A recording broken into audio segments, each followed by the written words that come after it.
आज हम लोग 1 मार्च 2021 को एनटीपीसी में पूछे गए सवाल को देखेंगे। 1 मार्च 2021 के फर्स्ट शिफ्ट में सेट 82। हालांकि आज हम लोग को लाइव जुड़ना था, आज हम लोग को लाइव सेशन करना था, लेकिन किसी टेक्निकल वजह से हम लोग लाइव नहीं जुड़ पा रहे हैं। जैसे ही टेक्निकल प्रॉब्लम दूर होगा हम लोग फिर से लाइव जुड़ेंगे। तब तक आप इन वीडियो को देखिए। क्वेश्चन कहता है ए बी सी का योग 17 है, ए बी सी का गुणनफल 168 है और A B plus B C plus C A का मान 94 है। तो A cube plus B cube plus C cube का मान ज्ञात कीजिए। देखिए, अगर क्वेश्चन ये कह रहा है A cube plus B cube plus C cube का मान निकालने, तो इस क्वेश्चन के लिए जो फॉर्मूला हम लोग यूज करने जा रहे हैं ये काफ़ी कॉमन फार्मूला है। इस फार्मूले का यूज बहुत बार हुआ है। इस फार्मूले से रिलेटेड बहुत सारा सवाल पूछा है। A cube plus B cube plus C cube minus 3abc बराबर होता है क्या? A plus B plus C और A square plus B square plus C square minus A B B C C A और ये छोटी ब्रैकेट में बंद। ये फॉर्मूला आपको जानना चाहिए। यहाँ सी छूट गया है। A cube plus B cube plus C cube minus 3abc बराबर A plus B plus C into क्या? A square B square C square plus में और माइनस क्या? A B plus B C plus C A, ये छोटी bracket में बंद है। ये फॉर्मूला आपको जानना चाहिए। पहले क्वेश्चन कर लेते हैं, फिर इस फॉर्मूले पर भी हम लोग कुछ समय देंगे। आइए यहाँ देखिए, A plus B plus C का मान आपको पता है, A B plus B C plus C A का मान आपको पता है, लेकिन इस क्वेश्चन में A square plus B square plus C square भी है। A square plus B square plus C square आपके क्वेश्चन में कहीं नहीं दिया हुआ है, तो वो मान कहाँ से लाएंगे? तो ये मान भी आपको निकालना पड़ेगा। आपको लिखना होगा A plus B plus C बराबर 17। स्क्वायर करेंगे तो क्या आएगा? A square B square C square plus 2ab plus 2bc plus 2ca बराबर 289। ये ए स्क्वायर है, फिर B square plus C square plus क्या? 2ab bc ca। A B B C C A का मान दिया हुआ कितना? 94। इसको 94 लिख लीजिए, बराबर कितना? 289। ये उधर जाके घट जाएगा तो क्या लिखाएगा? A square plus B square plus C square बराबर होगा 289 माइनस क्या? 289 माइनस क्या? इसको गुना करेंगे तो ये होगा 188, घटाएंगे तो ये 101 आएगा। ये मान आपको निकाल के रखना होगा और ये मान आपको वहाँ पुट करना होगा। तो ये मान कैसे आया? A square plus B square plus C square का मान, ये आप समझ गए। अब आप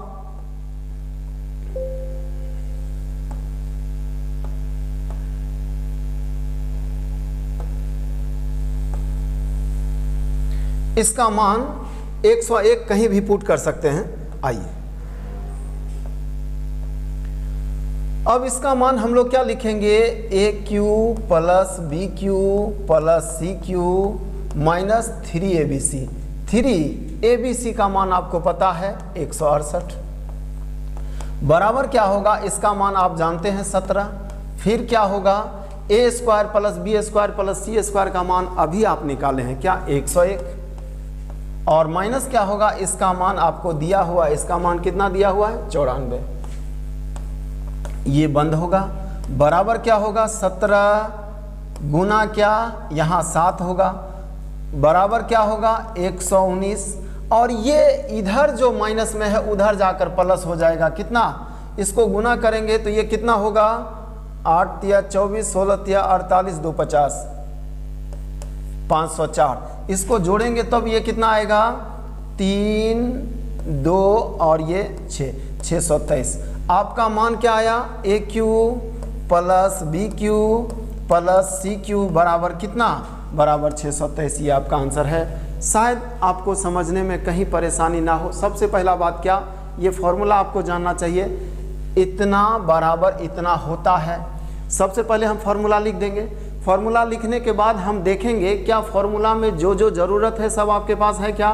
तो पता चला ये आपके पास नहीं है, तो ये आपको अलग से निकालना पड़ा, जो निकाल के दिखाया गया। दोनों को वर्ग कर दिए तो स्क्वायर का मान आ गया। अब ये मान जब निकाल लिए तो ये मान पुट कर दिए, ये आपका आंसर है। अब हमने कहा था कि हम लोग फॉर्मूला को देखेंगे, ये फॉर्मूला हम लोग को जानना चाहिए। यहीं से एक और बात निकलता है। देखिए आप अभी क्या लिखे, अभी आप क्या लिखे, A cube plus B cube plus C cube minus 3abc बराबर A plus B plus C और A square plus B square plus C square minus A B minus B C minus C. ये formula ये होता है।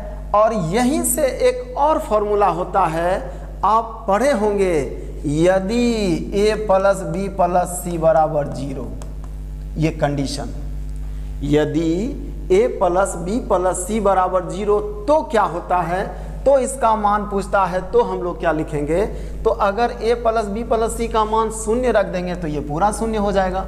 तब क्या दिखेगा, तब हो जाएगा A cube plus B cube plus C cube minus 3abc बराबर क्या हो जाएगा 0। ये भी आपको जानना चाहिए। अगर इतना बराबर 0 है तो ये बात इसी फॉर्मूला से आया है, जो जिसका यूज अभी आप लिए हैं। फिर इसी से क्या आएगा, A cube plus B cube plus C cube बराबर क्या 3abc, आप ये भी लिख सकते हैं।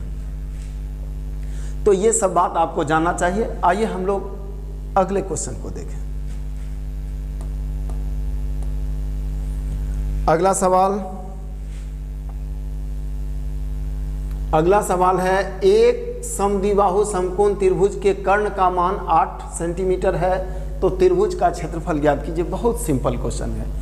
एक समद्विबाहु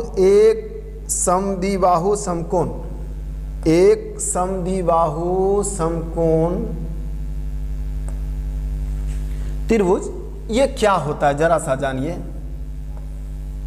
समद्विबाहु समकोण त्रिभुज के कर्ण के बारे में हम लोग जानते हैं, ये भुजा का √2 गुना होता है।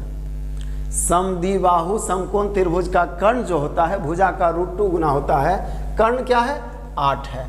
अब कहता है त्रिभुज का क्षेत्रफल, तो भुजा इसका 4√2 और 4√2 बिना कुछ किए लिख देंगे, कोई परेशानी क्या। समद्विबाहु समकोण त्रिभुज का कर्ण भुजा का √2 गुना हमेशा होता है।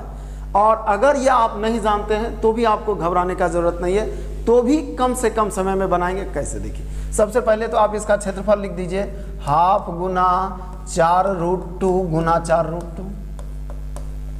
ये 2 से √2 और √2 कट जाएगा, ये 16 आपका आंसर होगा, ये आपका आंसर है। या आप ये बात नहीं जानते हैं तो भी कोई फर्क नहीं पड़ता है। आप क्या कीजिए, देखिए ये कितना दिया हुआ है, ये कितना दिया हुआ है 8।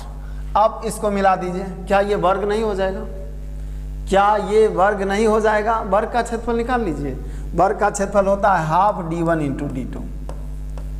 वर्ग का क्षेत्रफल क्या होता है, हाफ d1 इंटू d2। तो ये पूरे वर्ग का क्षेत्रफल हो जाएगा। और आपको सिर्फ त्रिभुज का क्षेत्रफल चाहिए ना, आपको तो त्रिभुज का क्षेत्रफल चाहिए। त्रिभुज का क्षेत्रफल उसका आधा होगा, एक और आधा लगा दीजिए, कुछ नहीं करना है। 4 दूना 8, आपका आंसर क्या होगा 16। इससे ज़्यादा वक्त देने का जरूरत नहीं है। अगर ये बात आप पहले से समझ रहे हैं तो शायद कुछ लिखने पढ़ने का जरूरत नहीं है। आप अपने बिना पेन लगाए अपने मन में ही आप कैलकुलेट कर सकते हैं, ये आपका आंसर। आइए अगले क्वेश्चन को हम लोग देखें। अगला सवाल आपका क्या कहता है, अगला क्वेश्चन है, एक पिता एक कार्य को 8 दिन में पूरा कर सकते हैं, जबकि पुत्र उसी काम को 7 दिन में पूरा कर सकते हैं। यदि एक दिन छोड़कर कार्य करते हैं और पिता कार्य शुरू करते हैं तो कार्य को पूरा करने में कितना दिन लगेगा, कितना समय लगेगा। देखिए, पिता किसी काम को 8 दिन में, पिता किसी काम को 8 दिन में, पुत्र उसको 7 दिन में, और काम हमने माना 56। एलसीएम विधि से ऐसे क्वेश्चन को हम लोग हल करते हैं। पिता 8 दिन में, पुत्र 7 दिन में, दोनों का एलसीएम 56। अब 8 दिन में पिताजी 56 काम, तो 1 दिन में पिताजी 7 काम, 1 दिन में पुत्र 8 काम। काम का शुरुआत किसने किया? पिता ने। यानी पहले दिन कितना काम होगा? 7 काम। दूसरे दिन कितना काम होगा? 8 काम। 15 काम होगा और दिन कितना लगेगा? 2 दिन। शायद यहाँ आपको कोई परेशानी नहीं। पहले दिन पिता, दूसरे दिन पुत्र, तो 2 दिन लग गया ना। काम कितना हुआ? 15। और काम कितना करना है? 56।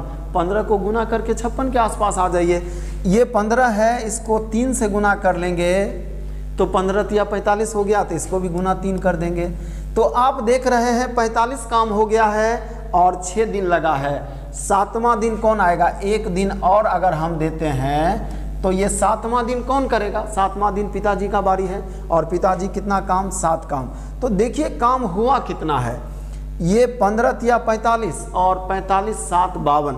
52 काम हो चुका है, 7 दिन लग चुका है। काम कितना पड़ा हुआ है? 52 काम हो चुका है, 56 काम करना है, 4 काम और है। और पुत्र 1 दिन में 8 काम करता है, तो 4 काम करने में कितना दिन लगेगा? पुत्र को अब आधा दिन लगेगा 4 काम करने में, 4 काम करने में। शायद यहाँ आपको समझने में दिक्कत है। आइए एक बार फिर से देख लेते हैं। पहले दिन पिता 7 काम होगा, दूसरे दिन पुत्र 8 काम होगा। 15 काम हो गया और 2 दिन लगा, तो इस 2 को हम 3 से गुना कर देंगे तो 6 दिन का काम होगा। और काम कितना हो जाएगा? 45। 45 के बाद 7वें दिन कौन आएगा? पिता का बारी है। पिताजी 1 दिन में कितना काम करेंगे? 7।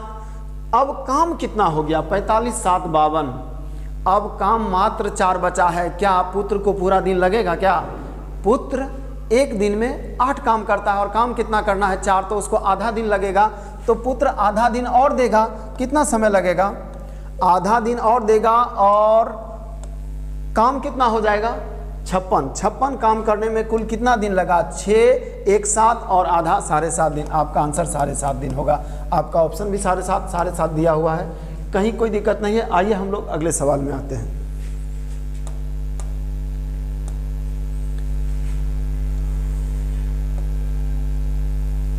अगला सवाल है बहुत आसान सवाल। a माइनस बी का 40%, a माइनस बी का 40%, a माइनस बी का 40%, ये है। और ये बराबर किसके है? a प्लस बी के 20%, a प्लस बी के 20%।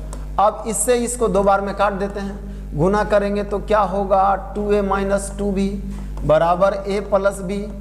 अब a इधर आके घट जाएगा तो ये होगा a और ये होगा 3b, यानी a बाई बी बराबर क्या?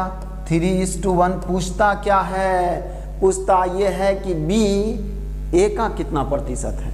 b a का कितना प्रतिशत है, यानी b का तुलना a से हो रहा है। b का तुलना a से हो रहा है, b a का कितना प्रतिशत है? तो ये आपका आंसर होगा। b a का कितना प्रतिशत है? तुलना a से हो रहा है, a से भाग लगाएंगे, आंसर बताएंगे, ये आपका आंसर है। b a का कितना प्रतिशत है? 100/3%। शायद परेशानी ना हो ऐसे क्वेश्चन में। ये सबसे साधारण क्वेश्चन था। हम लोग अगले क्वेश्चन में आते हैं। अगला क्वेश्चन है आपका, अगला क्वेश्चन वह छोटी से छोटी धनात्मक संख्या ज्ञात कीजिए जिसे 5 6 8 9 12 से विभाजित करने पर प्रत्येक मामले में 1 शेष बचे। बहुत हल्का क्वेश्चन है और 13 से पूर्णतया विभक्त हो। बहुत साधारण सा क्वेश्चन है। लीजिए देखिए, 5 6 8 9 12 इन सभी से भाग लगाने पर 1 शेष बचे। तो सबसे पहले इसका आप एलसीएम निकालेंगे। इन सभी का एलसीएम निकालेंगे, 2 से लगाएंगे 5 3 4 9 6, फिर 2 से लगाएंगे 5 3 2 9 और ये 3, फिर 3 से लगाएंगे 5 1 2 3 1। अब सीधा हम लोग गुना कर देते हैं। 3 दूना 6 बचे 30, 30 या 90 और 90 चौक 360, यानी आपका एलसीएम क्या निकला? 360। तो आपका संख्या जो होगा वो इस टाइप का होगा, 360 + 1। 360 में इन सभी से भाग लगाएंगे तो पूरी तरह विभाजित हो जाएगा और हमको शेष 1 बचाना है। तो हमारा जो संख्या होगा 360 प्लस 1 होगा। 360 होगा तब तो पूरी तरह विभक्त हो जाएगा। क्वेश्चन कहता है विभाजित करने पर प्रत्येक दशा में 1 शेष बचे। तो आपका संख्या किस प्रकार का होगा? 360 प्लस 1। एक और कंडीशन है, 13 से भाग लगाने पर पूर्णतया विभाज्य हो। 13 से भाग लगाने पर पूर्णतया विभाज्य हो। तो आप क्या करेंगे? 360 के प्लस 1 ये आपका संख्या हो जाएगा।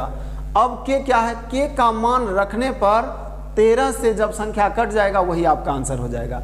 अब आपको ज़्यादा इधर उधर करने का कोई ज़रूरत नहीं है। आप देखिए ये 3600 3600 3600 3600 सब जब 3600 ही है तो यहाँ के का मान 10 रखाएगा। संख्या अलग अलग है क्या? सब 3600 है।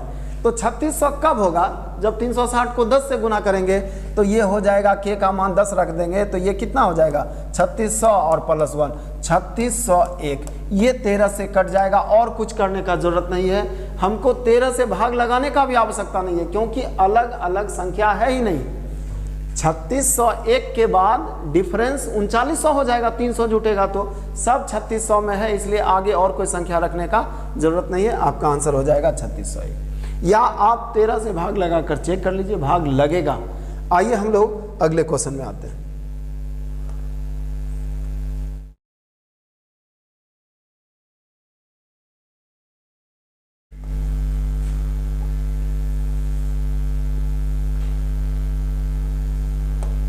अगला सवाल है, दो संख्याओं का महत्तम समापवर्तक 15 है और उनका लघुत्तम समापवर्ती 6090 है। यदि उनमें से एक संख्या 435 है तो दूसरी संख्या क्या है? सबसे सिंपल क्वेश्चन। आप बार बार देखे होंगे, इस फॉर्मूला का यूज लिए होंगे कि दो संख्या का गुणनफल ये बराबर होता है उसका लघुत्तम समापवर्त गुना महत्तम समापवर्तक, ये होता है। अब ये दोनों दिया हुआ, कितना दिया हुआ? ये 15 दिया हुआ है, ये इतना दिया हुआ है, और यहाँ क्या दिया हुआ है? एक संख्या दिया हुआ 435, दूसरा संख्या x है। x का मान बताना है, बहुत हल्का सवाल है। x बराबर क्या होगा? 15 गुना 6090 बटा क्या? 435। आप 5 से भाग लगा दीजिए, 3 बार में 5 से भाग लगाएंगे तो 5 8 40, 5 7। अब 87 से इसको भाग लगाते हैं 29 बार में, 29। अब 29 से ये कितना बार में कटेगा? 29 से ये 21 बार में कटेगा तो 210 हो जाएगा। यानी आपका आंसर होगा 210। आपका एक संख्या क्या था? 435, तो दूसरा संख्या क्या होगा? 410। बहुत सिंपल बात था। ये सबसे साधारण बात है। आप एलसीएम एचसीएफ अगर चैप्टर पढ़े हैं तो ये फॉर्मूला आप जरूर देखे होंगे कि दो संख्याओं का गुणनफल किसके बराबर है? उसके लॉसा गुना मौसा के। तो इस 4 बात में 3 बात दिया हुआ, चौथा तो निकलना ही है।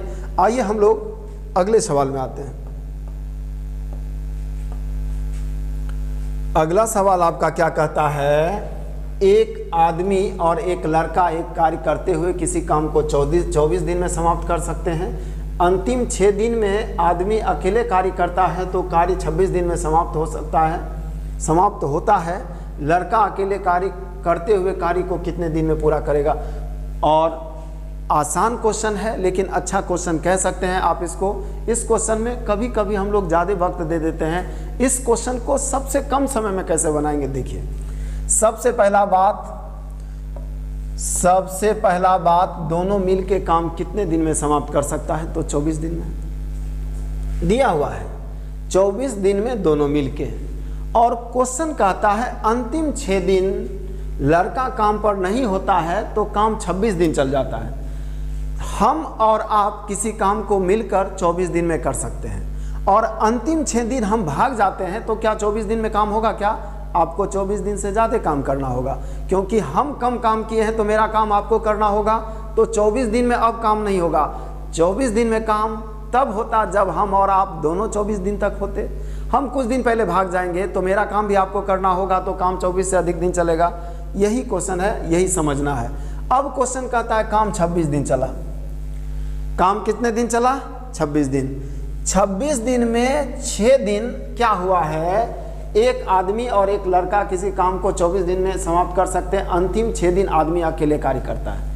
अंतिम 6 दिन आदमी अकेले काम करता है। इसका मतलब 20 दिन कौन किया होगा? दोनों मिलके।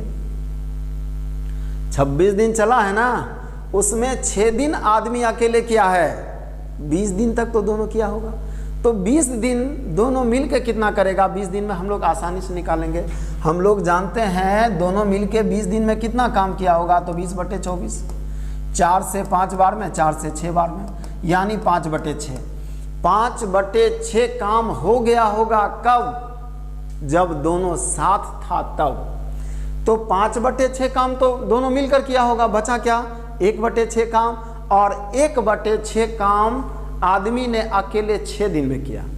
अब हम कह सकते हैं 1/6 काम आदमी ने कितने दिन में किया? 6 दिन में। तो एक काम कितने दिन में करेगा? 36 दिन में। ये आपका आंसर है। किसके लिए? आदमी के लिए। एक आदमी अकेले इस काम को कितने दिन में? 36 दिन में। पूछ क्या रहा है? लड़का उस काम को कितने दिन में करेगा? निकाल लीजिए ना। ये किसका क्षमता है? ये दोनों का क्षमता है। और ये किसका क्षमता है? ये आदमी का क्षमता है। ये घटाएंगे तो यही मान लड़का का होगा। आइए, 72, ये 3 और ये 2, 1/72, यानी लड़का उस काम को 72 दिन में कर सकता है। आपका ऑप्शन यहाँ पहला ऑप्शन 72 है। शायद कहीं परेशानी नहीं है। हमारा सबसे पहले हमको क्या ध्यान देना था? 24 दिन तक काम हम लोग करेंगे दोनों मिलकर तो काम समाप्त हो जाएगा। लेकिन हम लोग 24 दिन तक साथ काम नहीं किए। हम में से कोई एक आदमी चला गया तो काम तो 24 से अधिक दिन चलेगा। तो काम चला कितना? 26 दिन। 26 दिन में अकेले कितना दिन? 6 दिन। तो साथ कितना दिन? 20 दिन। तो 20 दिन में कितना काम हुआ होगा? आराम से निकालेंगे। 20 दिन में काम निकला 5/6, तो बचा 1/6। 1/6 काम को इसने 6 दिन में अकेले किया, तो पूरा काम 36 दिन में करेगा। और 1/24 में 1/36 घटाएंगे हम, तो जो काम होगा वो लड़का का होगा। 1/72 यानी 72 दिन में ये काम कर सकता है। शायद अब आपको दिक्कत ना हो। आइए हम लोग अगले सवाल में आते हैं।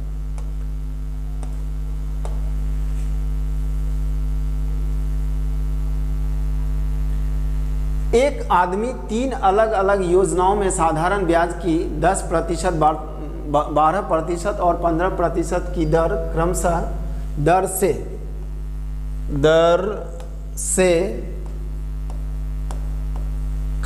6 वर्ष, 10 वर्ष और 15 वर्ष के लिए धनराशियों का निवेश करता है।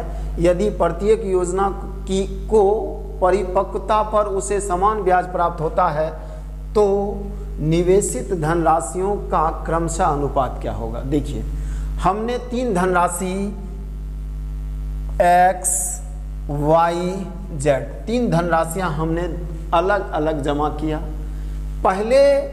पहली धनराशि पर हमको ब्याज क्या मिल रहा है? 10%। और पहला धनराशि कितने वर्ष के लिए? 6 वर्ष के लिए। तो पहले धनराशि पर हमको ब्याज कितना मिलेगा? 60%। दूसरे धनराशि पर 12% के दर से 10 वर्ष में क्या मिलेगा?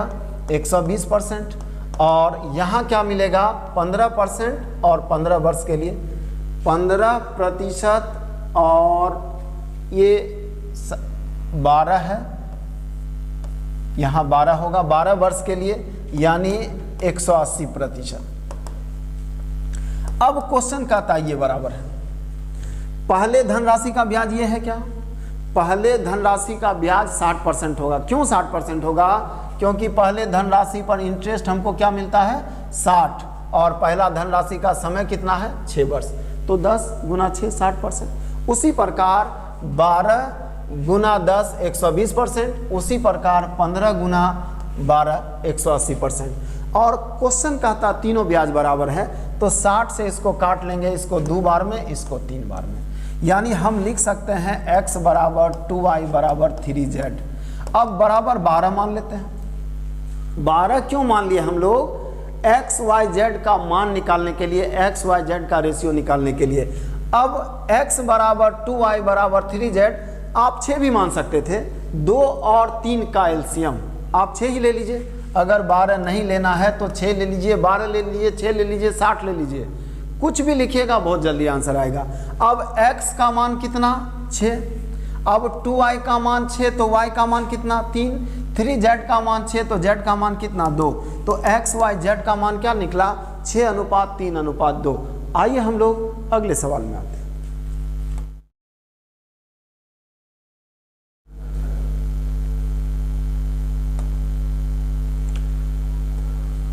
अगला सवाल बहुत साधारण सा। अनीसा ने एक टीवी इसके आरंभिक विक्रय मूल्य के 4/5 पर खरीदा और इसे आरंभिक विक्रय मूल्य से 4% अधिक मूल्य पर बेच दिया। अनीसा को कितने प्रतिशत का लाभ हुआ? साधारण सा सवाल है। अनीसा, अगर किसी वस्तु का विक्रय मूल्य दिया हुआ 100, अनीसा ने इसके 4/5 पर खरीद लिया, मतलब अनीसा ने खरीद लिया कितने में 80 में, 100 का 4/5। अनीसा ने इससे 4% ज़्यादा में बेच दिया, तो खरीदा गया 80 में, बेचा गया 104 में, तो लाभ हुआ क्या 24 का। कितने में 80 में, कितने प्रतिशत का लाभ हुआ? आइए, ये 4 है, ये 5 है, 4 से काटेंगे 6 बार में 30%, यानी लाभ कितने का हुआ है 30% का। बहुत हल्का सवाल है, यहाँ ज़्यादा वक्त नहीं देना है। आइए अगले सवाल में आते हैं। अगला सवाल आपका 0 से 52 के बीच सभी विषम संख्याओं का योग क्या है? 0 से 52 के बीच सभी विषम संख्याओं का योग क्या है? देखिए, विषम संख्याओं का योग होता क्या है? जितना विषम संख्या होता है उतना ही औसत होता है उसका। अगर एक विषम संख्या हो तो औसत 1 होगा, 2 विषम संख्या हो तो औसत 2 होगा, 3 विषम संख्या हो तो औसत 3 होगा। ये आपको पता होना चाहिए। अब यहाँ दिया है 0 से 52 के बीच, 0 से 52 के बीच विषम संख्या कितना होगा 26। बहुत सिंपल बात है। 0 से 52 तक में कितना सम, कितना विषम 26 सम, 26 विषम, तो 26 विषम संख्या होगा और 26 विषम संख्या होगा तो औसत भी उसका 26 होगा, तो योग कितना होगा 26 गुना 26 676। ये आपका आंसर होगा 676, ये आंसर होगा। शायद आपको समझने में दिक्कत नहीं, यहीं से ये फॉर्मूला आता है n², n विषम संख्याओं का योग n², ये यहीं से आता है। n विषम संख्याओं का औसत n ही होगा। एक विषम संख्याओं का औसत 1, 2 विषम संख्याओं का 2, 3 विषम संख्याओं का 3, आगे चलेंगे तो 4 का मान 4 निकलेगा, 5 का मान 5 निकलेगा, n का मान n निकलेगा। n विषम संख्याओं का औसत n है तो योग कितना होगा n गुना n। इसीलिए आप लोग पढ़े भी होंगे n²। कोई फार्मूला याद नहीं है तो भी अब हम लोग समझ सकते हैं, कर सकते हैं। फार्मूला अब आपको याद करने का जरूरत नहीं है। आइए अगले सवाल में।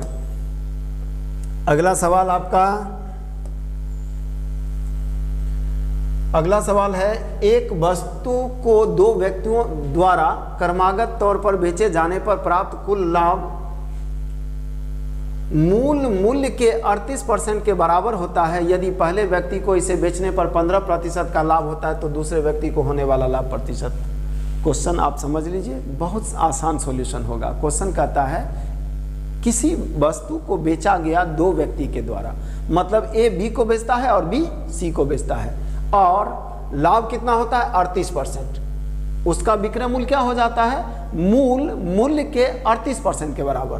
कहने का मतलब है अगर पहला CP 100 है तो ये लास्ट में कितने में बिका 138 में। पहले व्यक्ति ने 15% लाभ लिया तो पहले व्यक्ति ने कितना बेचा होगा 115 में। अब 115 का मान 138 हो रहा है तो यहाँ कितना लाभ दिख रहा है? यहाँ आप लाभ देख सकते हैं, यहाँ 23 का लाभ हो रहा है। 23 का लाभ कितना में 115 में, तो यहाँ कितना परसेंट लाभ लिया जा रहा है? यहाँ लाभ लिया जा रहा है 20%, यानी दूसरे व्यक्ति ने लाभ कितना लिया होगा 20%।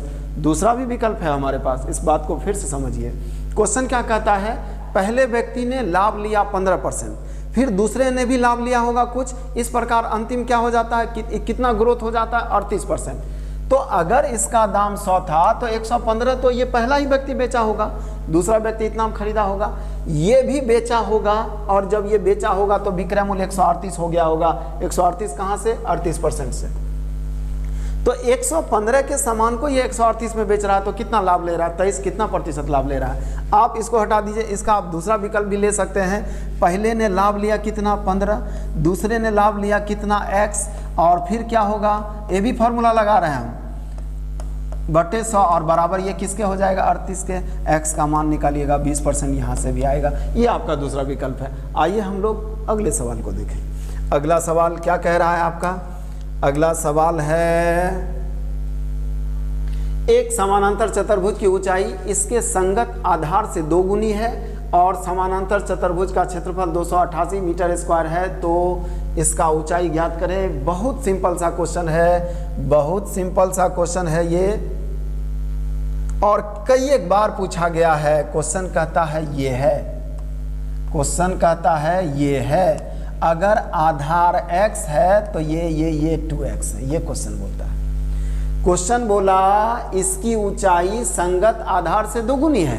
अगर आधार x है तो हाइट क्या है? 2x है। और इसका क्षेत्रफल क्या होता है? आधार गुने ऊंचाई। इसका क्षेत्रफल क्या होता है? आधार गुने ऊंचाई, और क्षेत्रफल दिया हुआ है। क्षेत्रफल कितना दिया हुआ है? 288। 2 से काट लीजिएगा कितना बार में? 144 बार में। अब x स्क्वायर बराबर 144, x का मान सीधा 12 लिख देते हैं, इससे ज़्यादा कुछ करने का जरूरत नहीं। अगर ये 12 है तो ये क्या होगा? 24। ऊंचाई h का मान 24, ये आपका आंसर है। ये आपका आंसर है 24, और पूछ रहा है ऊंचाई क्या है। शायद आपको कहीं परेशानी नहीं है इस क्वेश्चन में। आइए अगले क्वेश्चन में आते हैं। अगला क्वेश्चन क्या कहता है देखिए,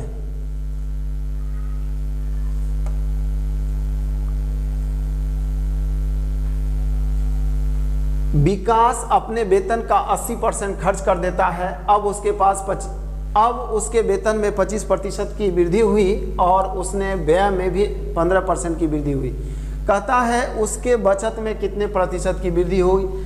बहुत सिंपल सा क्वेश्चन है, कई एक बार ये क्वेश्चन आप देखे होंगे, और इस क्वेश्चन के लिए भी हम आपको 2 विकल्प देंगे। देखिए, सबसे पहला बात,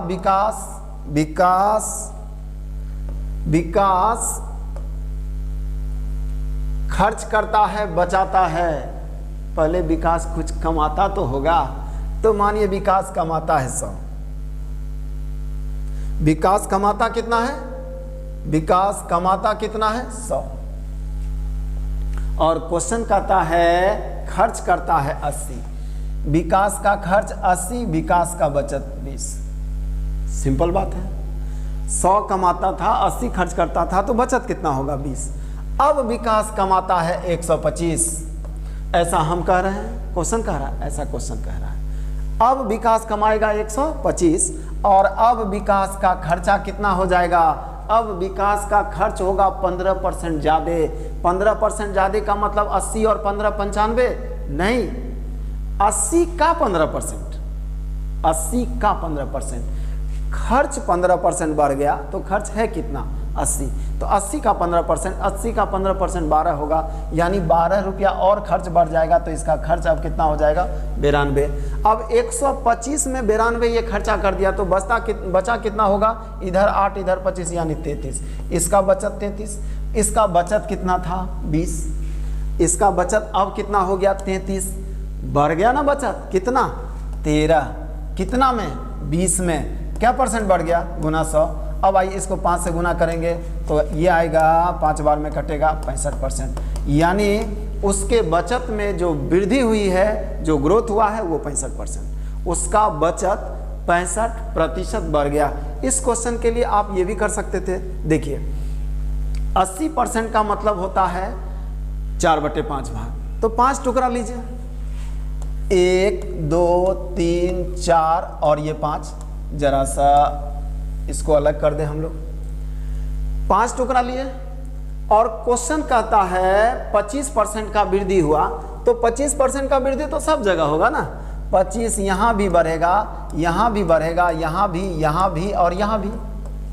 लेकिन यहाँ 25 बढ़ा और आपने खर्च भी 15 बढ़ा दिया। इसका मतलब बचत तो यहाँ 10 ही होगा, 10 ही होगा, बचत 10 ही होगा, और यहाँ 10 ही होगा। तो 10 चौक 40, और ये तो पूरा बच जाएगा क्योंकि वो तो आपका खर्च ही नहीं होता था। तो 40 और 25 65%। आप ये भी कर सकते हैं। अगर ये आप समझ गए हैं तो आप बिना पेन लगाए इसे आप ऐसे क्वेश्चन को आप कर सकते हैं। हालांकि ऐसे क्वेश्चन के लिए हमने लाभ हानि प्रतिशत पूरा अर्थमेटिक का क्लास का वीडियो करके आपको दे दिए हैं। आप चाहें तो वहां जाकर इसका डीप नॉलेज ले सकते हैं। अभी हम लोग एक क्वेश्चन पर ज़्यादा वक्त नहीं दे सकते हैं क्योंकि आपको हर क्वेश्चन देखना है। आइए हम लोग अगले क्वेश्चन में आते हैं।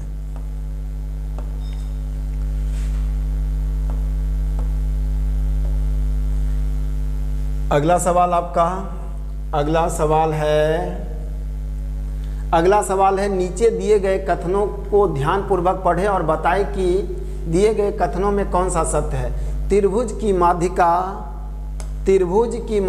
त्रिभुज के शीर्ष को सम्मुख भुजा के मध्य बिंदु से मिलाने वाली रेखा होती है। त्रिभुज में केंद्रक माध्यिका को 2:1 के अनुपात में विभाजित करता है। देखिए यहाँ दोनों बात सही है, ये दोनों बात सही है। यहाँ आपको ये बात जानना होगा कि माध्यिका क्या होता है। माध्यिका किसे कहते हैं? किसी शीर्ष से त्रिभुज के किसी शीर्ष से सामने के भुजा के मध्य बिंदु से जब गुजरते हैं, कोई रेखा गुजरती है तो उसको हम लोग क्या बोलते हैं? माध्यिका। शीर्ष से सामने के भुजा के मध्य बिंदु से जब ये रेखा गुजरती है तो इसी को माध्यिका कहते हैं। और क्वेश्चन यहाँ कह भी रहा है त्रिभुज के शीर्ष को सम्मुख भुजा के मध्य बिंदु से मिलाने वाली रेखा। फिर क्वेश्चन कहता है त्रिभुज में केंद्रक माध्यिका को, केंद्रक क्या होता है? देखिए ये भी माध्यिका है, ये भी माध्यिका है, इसी को हम लोग केंद्रक बोलते हैं। ये केंद्रक इस माध्यिका को 2:1 में बांटता है।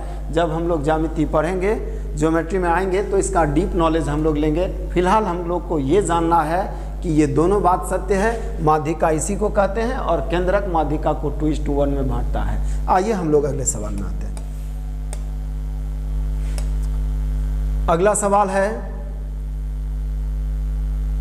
दो संख्याओं का अनुपात 9:11 है। यदि इनमें से प्रत्येक संख्या में 4 घटाया जाए तो इनका अनुपात 7:9 हो जाता है। देखिए ऐसे क्वेश्चन को हम लोग कैसे बनाएंगे? एक क्या है? 9x है, एक क्या है? 9x है, और दूसरा क्या है? 11x है। और इसमें 4 घटाते हैं, इसमें 4 घटाते हैं तो इसका रेशियो क्या हो जाता है? 7:9। एक तो ये मान आप निकाल दीजिए, x का मान निकाल दीजिए और x का वैल्यू रख दीजिए, ये आंसर है। या आप ऐसे भी कर लीजिए 9, 11 और ये 7, 9। देखिए घटता हुआ दिख रहा है, ये कितना घट गया? 2। ये कितना घट गया? 2। ये जो 2 का कमी आया है किसके वजह से? 4 घटाने से। आप 4 घटा रहे ना, तो 4 घटाने से कितना घट रहा है? 2। तो 2 का वैल्यू 4। तो पूछ रहा है इन दोनों संख्याओं का योग कितना है? 11, 9, 20। तो 20 का वैल्यू 40। ये आपका आंसर है। दोनों संख्याओं का योग क्या होगा? 40 होगा। इसमें यह भी पूछ सकता था एक संख्या का मान तो 9 का मान निकालते, दूसरी संख्या का मान तो 11 का मान निकालते। यहाँ आप थोड़ा सा फास्ट कर पाएंगे। आइए हम लोग अगले सवाल में आते हैं। अगला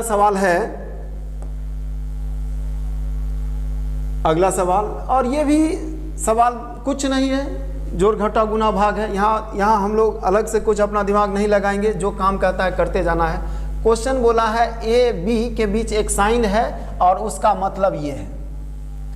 ए बी के बीच कोई साइन है, कुछ भी दे सकता है, ए और उसके बीच में स्टार भी बना देगा बी, और उसका मतलब कहेगा कुछ है।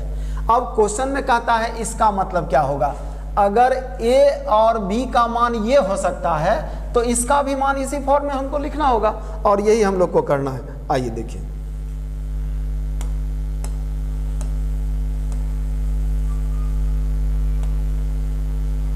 देखिए क्वेश्चन क्या कहता है। क्वेश्चन कहता है ए और इस साइन का मतलब ये होता है तो इसका मान बताना है। तो इसका मान लिखने के लिए हम लोग क्या लिखेंगे? पहले ए यानी ए का मान क्या है? 0.9, और फिर क्या है? माइनस बी का मान क्या है? 0.1, फिर क्या है? प्लस 1/√, इन दोनों का गुणनफल। इन दोनों का गुणनफल क्या होगा? 0.9 गुना 0.1, फिर क्या होगा? प्लस a/b का मान कितना होगा? 0.9/0.1। अब इन दोनों का मान तो हम सीधा लिख सकते हैं 0.8, प्लस, देखिए यहाँ क्या होगा, इसको 9/10 लिख सकते हैं हम लोग, 9/100 लिख सकते हैं, और इसको लिख सकते हैं 3/10।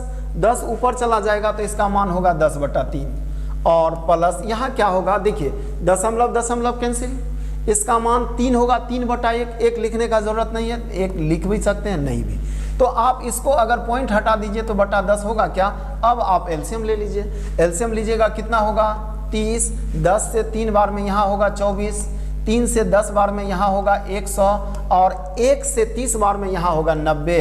इसको जोड़ेंगे तो 90, 190, 200 और 214, 214/30 ये आपका मान होगा। सिवाय जोड़ घटाव के इस क्वेश्चन में कुछ नहीं था, बहुत साधारण सा क्वेश्चन था, सभी स्टूडेंट ऐसे क्वेश्चन को बनाएंगे। आइए हम लोग अगले सवाल में आते हैं। अगला सवाल आपका क्या कहता है, वह बड़ी से बड़ी संख्या ज्ञात कीजिए जिससे इसको और इसको विभाजित करने पर प्रत्येक मामले में समान शेष बचे। हालांकि क्वेश्चन बहुत आसान है। 22, 70, 37, 39, 66, 77 ये है संख्या। हम लोग क्या करते हैं, आंसर लाने के लिए इन दोनों का अंतर, इन दोनों का अंतर और इन दोनों का अंतर, सब का डिफरेंस निकाल लेते हैं। अब हम लोग जानना चाहेंगे कि ऐसा क्यों करते हैं। आइए इन दोनों का अंतर निकालेंगे तो क्या होगा, आइए यहाँ घटाएंगे तो ये होगा 9, और ये 13 में से 7 गया, ये होगा 6, और यहाँ बचेगा 6, 6 में से 2 गया, यहाँ बचेगा 4, यहाँ बचेगा 1, 1469। फिर इसको हम लोग घटाएंगे, यहाँ 3, 7, 3, 9, ये 17 में से 9 गया 8, यहाँ बचेगा 6, 6 में से 3 गया 3, यहाँ बचेगा 16, 16 में 7 गया 9, और यहाँ बचेगा 5 में से 3 गया 2। फिर इन दोनों का अंतर भी निकालना है, 66, 7, 7 और 2, 2, 7, 0, 7, 0, और यहाँ होगा 4, यहाँ होगा 4। अब आपके पास 3 संख्या है 4407, ये है, ये है, ये है। अब इन तीनों का एचसीएफ निकाल लेना है, यही आपका आंसर होगा। और इन तीनों का एचसीएफ होगा क्या, तो 1469 एक संख्या है और 1469 दिया हुआ है। क्या एचसीएफ इसके अलावा कोई और हो सकता है क्या, क्योंकि सब आंसर क्या दिया हुआ है, सब आंसर 1400 के आसपास है। देखिए एचसीएफ या तो 1400 होगा या तो उसका गुणज होगा, तो गुणज तो ऑप्शन में कहीं है ही नहीं, सब आंसर किसके पास है 1400 के आसपास। तो 1400 के आसपास एक ही संख्या है 1469, बिना एचसीएफ निकाले भी हम लोग आंसर कर सकते हैं 1469। ये तो 79 है, ये नहीं होगा, 1469 ये आपका आंसर होगा। आइए हम लोग अगले सवाल में आते हैं। हालांकि इस पर आप बहुत सारा सवाल कर सकते हैं कि हम लोग डिफरेंस क्यों किए। देखिए आज हम लोग सेट बना रहे हैं, एलसीएम एचसीएफ चैप्टर आपको पढ़ा दिया गया है, वहाँ जाकर आप देखेंगे तो वहाँ इस क्वेश्चन पर हमने बहुत समय दिया है, वहाँ आप तर्क ले पाएंगे कि ऐसा हम लोग क्यों करते हैं। देखिए थोड़ा बहुत वक्त हम यहाँ दे देते हैं। प्रत्येक दशा में समान शेष बचे, समान शेष बच रहा है, और जब शेष बच रहा है तो एचसीएफ कैसे निकालेंगे। जब तक शेष बच रहा है तब तक एचसीएफ हम लोग नहीं निकाल सकते हैं। तो दोनों का जब अंतर करते हैं, जो शेष बच रहा होता है वो कैंसिल हो जाता है, अब शेष खत्म हो जाता है, अब हम लोग एचसीएफ निकाल सकते हैं, इसलिए हम लोग डिफरेंस किए। इससे ज़्यादा वक्त आज हम लोग नहीं दे सकते हैं। इससे ज़्यादा आपको समझना है, ज़्यादा नॉलेज लेना है तो आप एलसीएम एचसीएफ चैप्टर का हम लोग वीडियो दिए हैं, आप वहाँ जाकर देख सकते हैं। आइए हम लोग अगले सवाल में आते हैं। अगला सवाल है आपका, किसी संख्या में 7 जोड़ने पर, किसी संख्या में 7 जोड़ने पर प्राप्त योग को 5 से गुना किया जाता है और इस प्रकार गुणनफल को 9 से विभाजित किया जाता है। इस प्रकार प्राप्त भागफल में से 3 घटाने पर 12 प्राप्त होता है। बहुत हल्का सवाल है, बहुत हल्का सवाल है। किसी संख्या में 7 जोड़ने पर जोड़ दिए। देखिए क्वेश्चन का आदेश था, क्वेश्चन का अगला आदेश क्या है, योग को 5 से गुना किया जाता है, 5 से गुना भी कर देते हैं। फिर क्वेश्चन क्या बोलता है, और इस प्रकार गुणनफल को 9 से विभाजित किया जाता है, 9 से भाग लगा देते हैं। फिर क्वेश्चन क्या कहता है, इस प्रकार प्राप्त भागफल में से 3 घटाने पर क्या प्राप्त होता है, 12। x का मान बता देना है। 3 उधर जाकर 15 हो जाएगा, तो x + 7 का मान क्या होगा, 15 गुना 9/5। 5 से कट जाएगा ये 3 बार में, तो 9 तिया 27 और 7 उधर जाकर घट जाएगा, x का मान 20 होगा। ये आपका आंसर है 20, आपका ऑप्शन नंबर सी है। बहुत सिंपल क्वेश्चन है, इस क्वेश्चन पर हम लोग ज़्यादा वक्त नहीं देते हैं। आइए अगले क्वेश्चन में। अगला क्वेश्चन क्या कहता है, एक त्रिभुज के कोणों ए बी और सी के माप समांतर श्रेणी में है। एम बी सी पर इस प्रकार स्थित एक बिंदु है कि ए एम बी सी पर लंब है। अब B M by A B का मान ज्ञात कीजिए। हल्का क्वेश्चन है, बहुत हल्का क्वेश्चन है। कुछ बात आपको यहाँ जानना पड़ेगा, कुछ बात आपको यहाँ जानना पड़ेगा कि सबसे पहला बात, ये समांतर श्रेणी ये कहाँ से आ गया, ये समांतर श्रेणी कहाँ से आ गया। ये ए है, ये बी है, ये सी है। लग रहा है ये त्रिभुज का क्वेश्चन है और समांतर श्रेणी। देखिए, किसी टर्म का यूज किसी क्वेश्चन में किया जा सकता है। आपको सब बात जानना है, सब बात जानना है, जिसका यूज जहाँ जरूरत लगेगा यूज लेंगे। समांतर श्रेणी आप जानते हैं क्या होता है। समांतर श्रेणी में क्या है, अगर b का मान x है तो a का मान x माइनस a होगा, तो c का मान x प्लस a होगा। ये समांतर श्रेणी होगा क्या। देखिए, तो इससे ये a बड़ा है, इससे ये a बड़ा है, तो इसी को हम लोग समांतर श्रेणी करते हैं। और तीनों को हम जोड़ देंगे तो ये बराबर 180 के होगा। शायद यहाँ आपको कोई परेशानी नहीं है। अब तीनों को जोड़ते हैं तो क्या होता है, 3x बराबर 180, x का मान 60। x का मान 60 आया, यानी b का मान 60 आया। आपने b को अगर x लिया था तो ये 60 आया। अब क्वेश्चन कहता है m BC पर एक बिंदु है। m क्या है, BC पर एक बिंदु, कहीं m है, कहीं m है कि AM BC पर लंब है, AM BC पर लंब है। क्वेश्चन ये कहता है अगर ये 60 है, अब ये लंब है तो 90 ये होगा और ये 30 होगा। अब आपको क्या चाहिए, अब क्वेश्चन कहता है BM बटा AB। कहाँ है BM, BM ये है, BM ये है और AB ये है। आप देखिए इस कोण से, देखिए अगर इस कोण से चलेंगे तो ये लंब और ये कर्ण कहलाएगा। जिस एंगल से आप चलते हैं उसके सामने वाला भुजा लंब होता है और कर्ण तो फिक्स है। तो इस एंगल से चलिएगा तो आप क्या लिखिएगा, साइन 30 डिग्री बराबर क्या, लंब बटा कर्ण। लंब कितना BM और कर्ण कितना AB।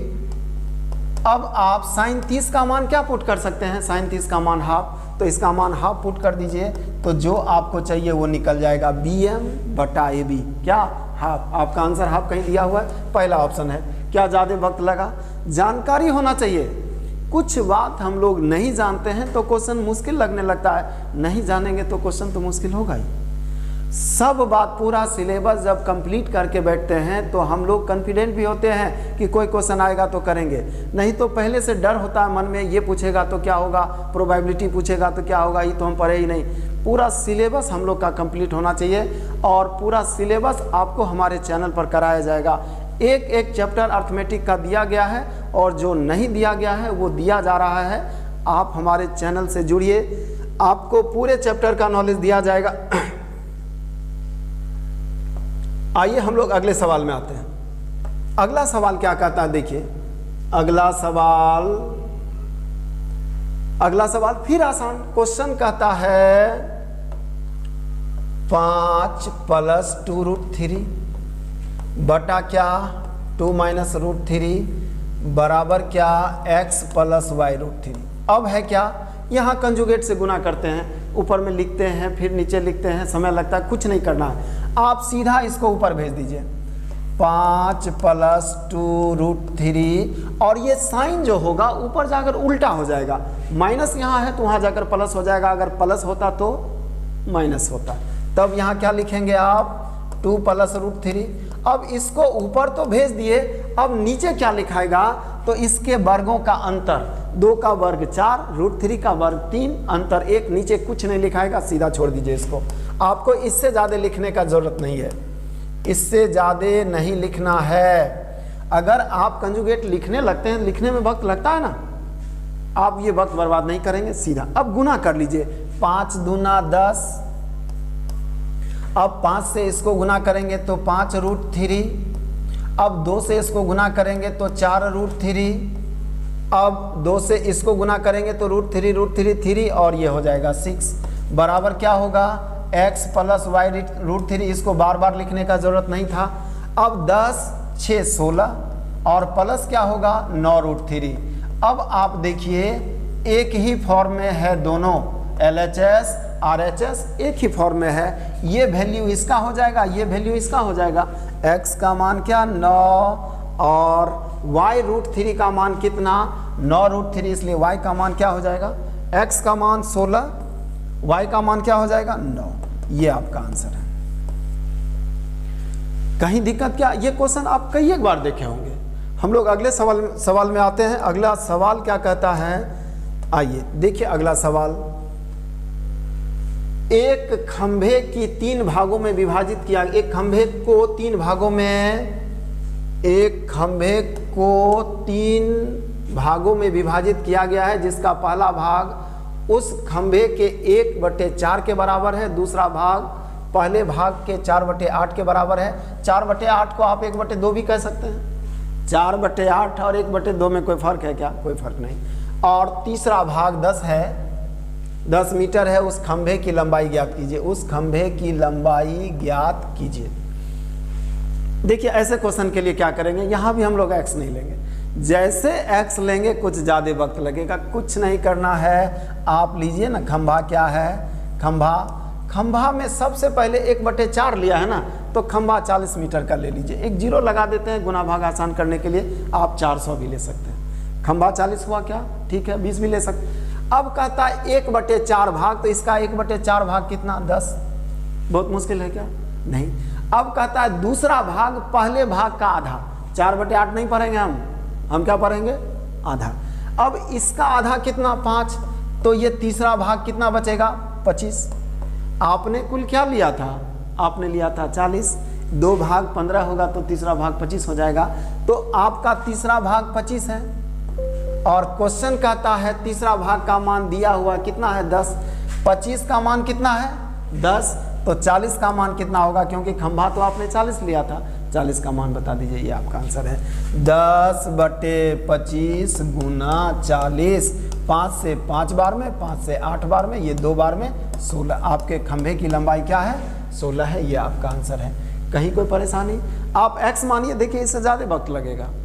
जहाँ ज़रूरत नहीं है x मानने का नहीं मानेंगे, क्योंकि उसका गुणज संख्या ले लेते हैं तो वो कटता बहुत आसानी से। आइए हम लोग अगले क्वेश्चन में आते हैं।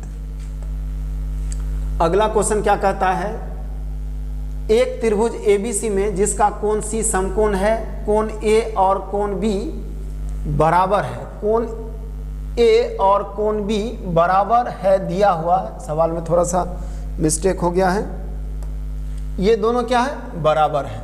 Sign A sine B plus cos A cos B का मान ज्ञात कीजिए। बहुत साधारण बात है, sine A sine B plus cos A cos B। देखिए C समकोण है, C 90 डिग्री होगा, बाद बाकी दोनों बराबर है तो दोनों 45 होगा, तो A का भी मान 45, B का भी मान 45।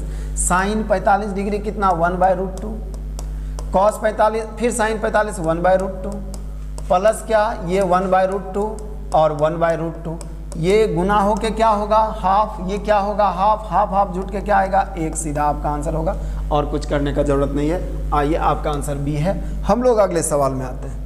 अगला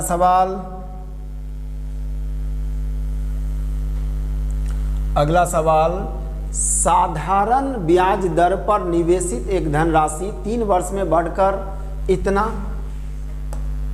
3 वर्ष में इतना और 4.5 वर्ष में इतना हो जाता है। इस धनराशि पर लागू ब्याज दर बताइए। देखिए 3 वर्ष में कितना 15, 12 और 4.5 वर्ष में कितना 16, 68।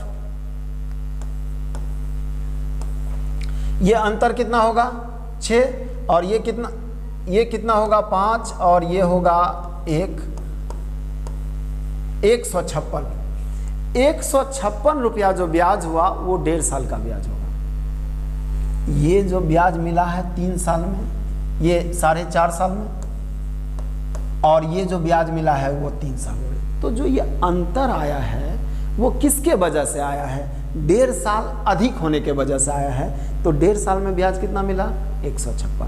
तो 3 साल का भी ब्याज आप निकाल सकते हैं। तो इसको 2 से गुना कर देंगे तो ये 3 साल का ब्याज होगा क्या? 1.5 साल का ब्याज 156, तो 3 साल का ब्याज कितना 2 से गुना कर देंगे, ये हो जाएगा। और ये गुना करेंगे 6 दूना 12, 15 दूना 30, 1 1 31, 312 रुपया 3 वर्ष का ब्याज हुआ। तो 3 वर्ष का ब्याज इसमें घटा लीजिए, 15, 12, इसमें 312 घटाएंगे तो ये आएगा 1200। ये मूलधन है, ये 3 वर्ष का ब्याज है। क्या दर हम लोग नहीं निकाल पाएंगे? दर निकलेगा 312 गुना 100 बटे मूलधन कितना 1200 गुना समय कितना 3 वर्ष। 2 0 काट लेते हैं, 4 से काटते हैं 3 बार में, 4 से काटते हैं 4 से 7 बार में, 7 चौक 28, 3 और 4 34,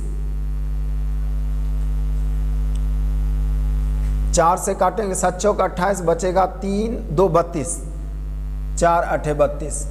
अब अगर काटते हैं तो ये 26 बार में, तो अब आंसर क्या होगा 26/3%। ये आपका आंसर है। इससे कम समय में इस क्वेश्चन को हम लोग नहीं बना सकते। देखिए अगर हम फॉर्मूला रखेंगे तो इससे भी ज़्यादा वक्त लगेगा। हम लोग क्या किए, हम लोग सीधा किए कि 4.5 वर्ष में इतना, 3 वर्ष में इतना, तो फ़र्क कितना, फ़र्क ये और ये 1.5 वर्ष का ब्याज होगा। तो इसको 2 से गुना कर देंगे तो ये 3 वर्ष का ब्याज होगा। उसके बाद फॉर्मूला लिख दिए। आइए हम लोग अगले सवाल में आते हैं। अगला सवाल क्या कहता है? अगला सवाल बहुत आसान, a बराबर b² बटा b माइनस a। ऐसा सवाल देखकर कभी कभी हम लोग डर जाते हैं, इसमें क्या करेंगे, a का मान क्या होगा, b का मान क्या होगा, कहाँ से लाएंगे, कैसा समीकरण बनेगा, कुछ नहीं। पहले आप इसे चलिए, इसको क्या लिख सकते हैं, ab माइनस a² बराबर क्या लिख सकते हैं, b²। अब b² इधर आएगा तो क्या होगा, -a² माइनस b² और प्लस ab बराबर 0। ऐसा होगा क्या? b² को हमने इधर ले लिया। अब माइनस सब जगह से माइनस कॉमन लेकर उधर भेज देंगे तो क्या दिखेगा, a² plus b² minus ab बराबर क्या 0। अब हम क्या करते हैं, इस फॉर्म में लाने के लिए आप AQ प्लस BQ का फॉर्मूला जानते हैं। फॉर्मूला का आधा हिस्सा यही है। इसमें हम लोग a प्लस b से गुना कर दें तो यही a प्लस b का whole Q, sorry AQ plus BQ है। ये किसके बराबर है, AQ प्लस BQ। और a प्लस b से गुना कर देना बहुत सिंपल है, क्योंकि इधर भी आप गुना कर दीजिए, इधर तो 0 है, सब 0 हो जाएगा, यहाँ तो कोई फर्क नहीं पड़ेगा। तो ये क्या है, ये वही सवाल है जो पूछ रहा है, जिसका मान हमको निकालना, ये वही है AQ प्लस BQ। तो इसका मान हो गया AQ प्लस BQ और ये बराबर क्या 0 के। आपका आंसर क्या होगा, AQ प्लस BQ बराबर 0। ये आपका आंसर। आइए हम लोग अगले सवाल में आते हैं।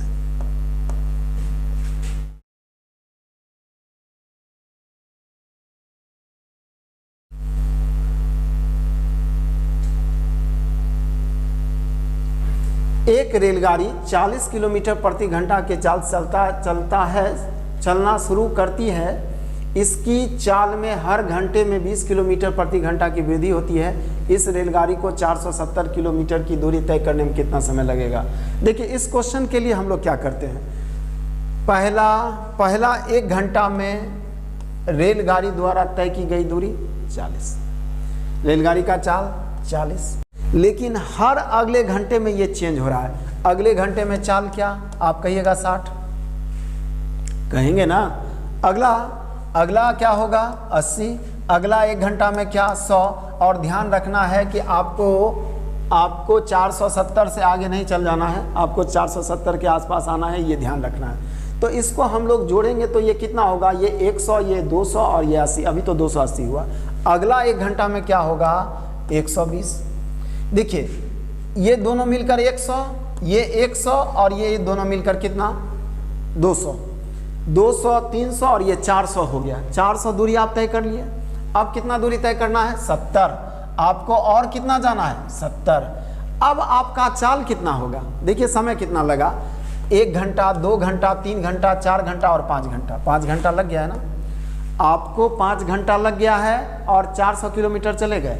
अगला 1 घंटा में आप 140 जाइएगा, क्योंकि अब आपका चाल 120 के बाद 140 होने वाला है। तो 1 घंटा में आप 140 जाइएगा, लेकिन आपको 140 नहीं जाना है, आपको 70 जाना है। 140 का आधा, मतलब अब आपको आधा घंटा और लगेगा 70 जाने के लिए। 70 जाने के लिए आपको कितना लगेगा, आधा घंटा। आपका कुल समय 5.5 घंटा। कहीं मुश्किल है क्या? आइए हम लोग, और ऐसे क्वेश्चन में ये आपको करना पड़ेगा। अगले क्वेश्चन में हम लोग आते हैं। अगला क्वेश्चन,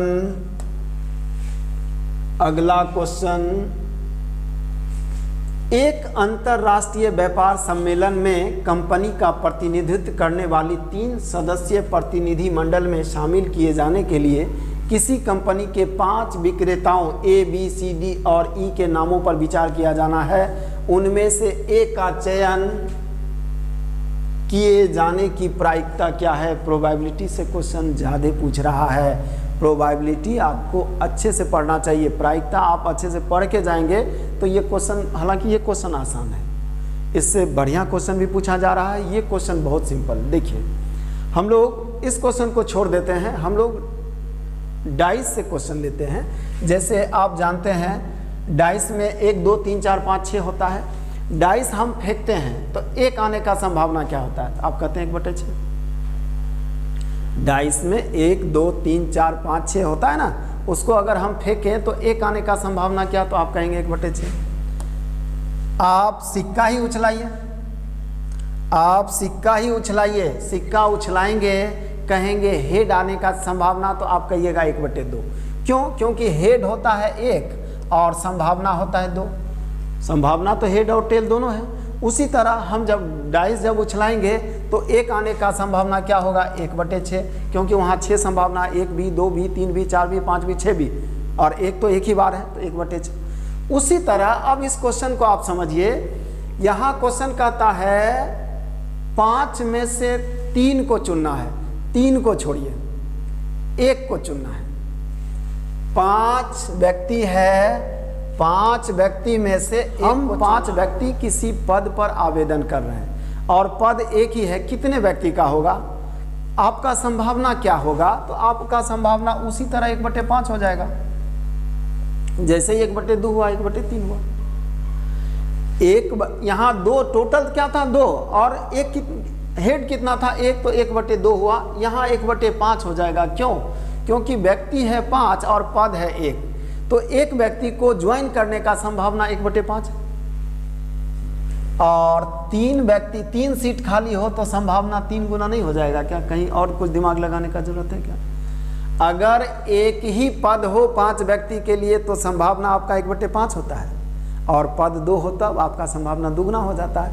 पद 3 हो तो आपका संभावना तिगुना हो जाता है। पद 5 हो तो आपका संभावना 100% हो जाता है, क्योंकि 5 व्यक्ति जा रहे हैं और 5 को पद है, आपका तो होना ही है। उसी तरह अगर हम कह दें कि इसका संभावना 100% कब होता? तब जब पद क्या होता? 5 होता। तो 5 होता तो 100% हो जाता। यहाँ 5 नहीं है, 3 है, तो आपका संभावना 60% है। ऑप्शन में 60% के रूप में भी हो सकता है, कभी कभी 60%, 80% भी दे देता है। यहाँ आपका आंसर होगा 3/5, यहाँ आपका आंसर होगा 3/5। कहीं कोई समस्या क्या? आइए हम लोग अगले क्वेश्चन में आते हैं।